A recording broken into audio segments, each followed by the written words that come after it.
Kinansela ng Senate Impeachment Court ang nakatakdang paglilitis sa impeachment case ni Vice President Sara Duterte ngayong Martes, August 18, dahil sa inaasahang malalakas na pag-ulan at pagbaha dulot ng habagat. Samantala, sa Day 16 ng impeachment trial ni VP Sara, iprinesenta ng prosecution ang kauna-unahan nitong hostile witness na si Gina Acosta, dating Special Disbursing Officer ng Office of the Vice President.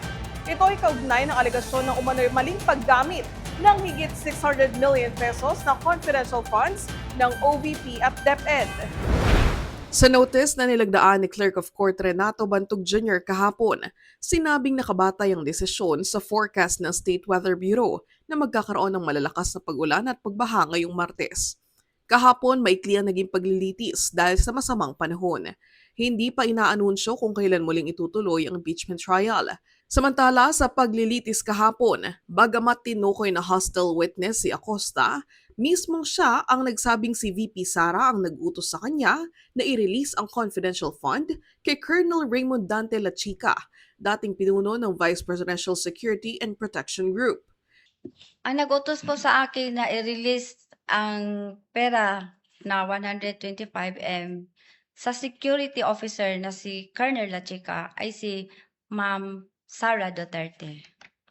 Kinumpirma rin ni Acosta na narilis niya kay Lachica ang 375 million pesos na confidential fund ng OVP para sa 2023.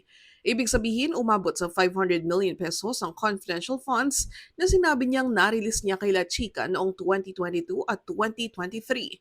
Basta ang trabaho ko, Your Honor, ako po ang disbursing officer, Your Honor. Ang pagpa-implement po ng various confidential activities in relation po sa confidential fund, Your Honor, ay saklaw po sa trabaho ng security officer, Your Honor. Pero sa pagtatanong ni Impeachment Court Presiding Officer Senator Francis Escudero, aminado si Acosta na hindi security officer ang dapat gumastos ng confidential funds ayon sa Joint Circular 2015-01 na nagtatagda ng alintuntunin sa confidential funds. Alinsunod sa circular, Special Disbursing Officer lang ang pwedeng humawak ng pondo at walang ibang opisyal.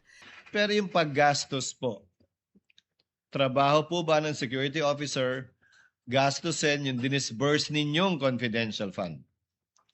Hindi po, Your Honor. Trabaho po yung ng disbursing officer, Your Honor. Pero pag na-release ko na po ang pera sa kanya, Your Honor, pinareceive ko sa kanya, Your Honor, magbigay po siya sa akin ng utilization report, Your Honor.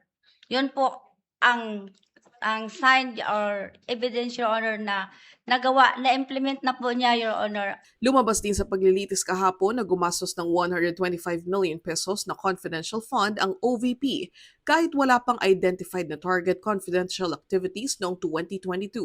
Bagya namang nagkainitan ng dalawang panig ng pilitin pa ng prosecution na tanungin si Acosta kung bakit niya kay Lachica nirelease ang pondo, gayong dapat siya ang mag-disburse nito. Despite not being in the circular na po pwedeng sila Chica yung mag-disburse ng confidential funds, binigay mo pa rin sa kanya. Tama po ba? Dili na ko ihatag, Your Honor, kung wala siya gi-appoint nga security officer, Your Honor. Or That's is her it interpretation, counsel. Yes. That's her interpretation and reason why she gave it to Colonel Lachica. Or is it because you cannot dare question the Vice President's instruction?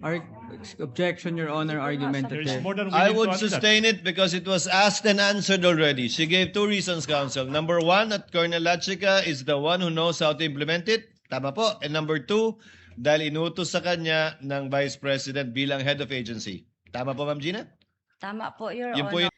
Samantalang mabilis lang ang pagsalang sa witness stand ni Marivic Pareja, Director ng House Legislative Information Resources Management Department, matapos magkasundo ang prosecution at defense na regular at authentic ang mga dokumentong inilahad ng House Prosecution. Kung hindi na suspende ang trial ngayong araw, magpapatuloy sana ang direct examination kay Acosta. Pinuna ng depensa ang AI-generated photo na ipinakita ng prosecution para mailarawan kung gaano kalaki ang 125 million pesos na confidential funds sa cash. Para sa depensa, nagbibigay ito ng exaggerated o inaccurate impression sa mga nanonood ng trial. Sa press briefing, sinabi ng depensa na bagamat naiintindihan nila kung bakit gustong gamitin ng prosecution ng AI-generated photo, iginiit nitong pwedeng hindi accurate ang AI at baka magmukhang mas malaki o mas marami ang cash kaysa sa aktual, lalo't hindi pa sila nakakakita ng ganoong kalaking cash sa personal. Kasi hindi natin ma-determine yung accuracy kung ganun ba talaga ang itsura ng 125 million. And to be honest, ako personally, I have not seen 125 million in person. So, yun lang talaga yung concern natin, no? Yung pagdating sa accurate depiction. Pero para sa prosecution, hindi nila layuning ipaniwala na actual photo ng 125 million pesos ang naturang imahe. Visual presentation lang umano ito para may pakita ang scale o laki ng halagang pinag-uusapan.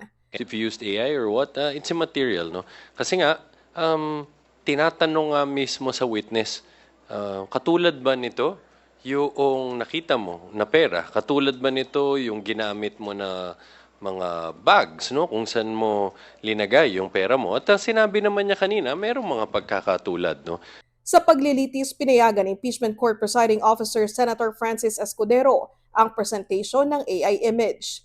Depensa ni Prosecutor Amando Ligutan, wala silang 125 million pesos na cold cash kaya gumamit sila ng technology para may palarawan kay former OVP Special Disbursing Officer Gina Acosta ang in-encash niyang pera bilang confidential funds. Maalala nyo ba, Miss Gina F. Acosta, kung yung na-withdraw nyo na 125 million pesos na isinilid nyo sa 4 traveling bags, do they look like this? Before you Please, answer, please flash Gina, on screen. counsel for respondent? Your Honor, we interpose the same objection as regards the use of AI-generated imagery, Your Honor. Witness will please answer, Ma'am Gina. Parang ganyan po ba yung 4 na bag na pinaglagyan nyo? Hindi ganyan, Your Honor, kasi ang opening niyan is round. Opo. Yun po. Ang sa akin, ang dinala ko po na bag is pag ganun po ang zipper. Bo. Naghain si Labor Secretary Francis Tolentino ng motion for reconsideration sa Pasig Regional Trial Court Branch 152 para ipawalang bisa ang writ of preliminary injunction na pumipigil sa pagpapatupad ng dagdag sahod para sa mga minimum wage earner sa Metro Manila. Mariing kine-question ng DOLE ang naging desisyon ng korte at hinihiling na muling suriin ito upang maipagpatuloy ang implementasyon ng NCR Wage Order No. 27. Sa ilalim ng wage order, 85 piso kada araw sana ang idadagdag sa mga minimum wage earners sa Metro Manila.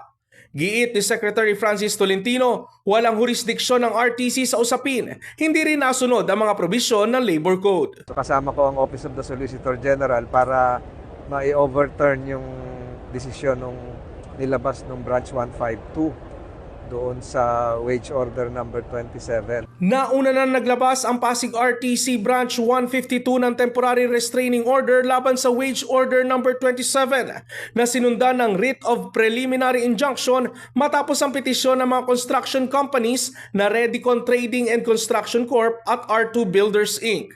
Nag-expire ang TRO nitong August 13 bago ito napalitan ng injunction.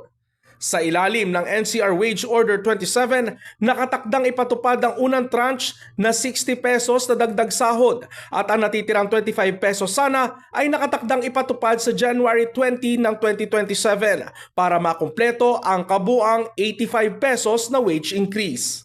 Sa nilalaman ng Labor Code, ang mga regional wage order ay inilalabas ng Regional Tripartite Wages and Productivity Boards at ang mga apela kaugnay nito ay dapat idulog sa National Wages and Productivity Commission.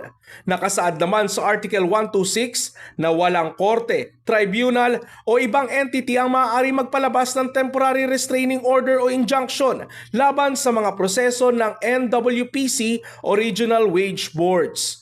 Tinatayang mahigit 1 milyong arawang manggagawa sa Metro Manila ang inaasahang makikinabang sa wage increase na layong makatulong sa kanilang mga gastusin at sa epekto ng inflation. Kasama ni Tolentino sa paghahain ng motion ang mga kinatawan ng Office of the Solicitor General, DOLE NCR, NWPC at iba pang opisyal ng kagawaran. Iginiit ng DOLE na gagamitin nito ang lahat ng remedyo upang maibalik ang 85 pisong dagdag sahod.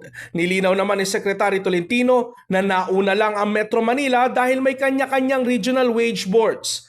Pero tatalakayin din ang dagdag sahod sa mga minimum wage earners sa iba pang rehiyon.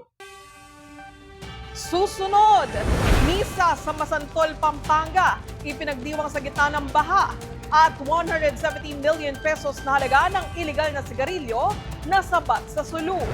At Lea Salonga at iba pang Disney princesses nagtanghal sa isang concert sa California, USA.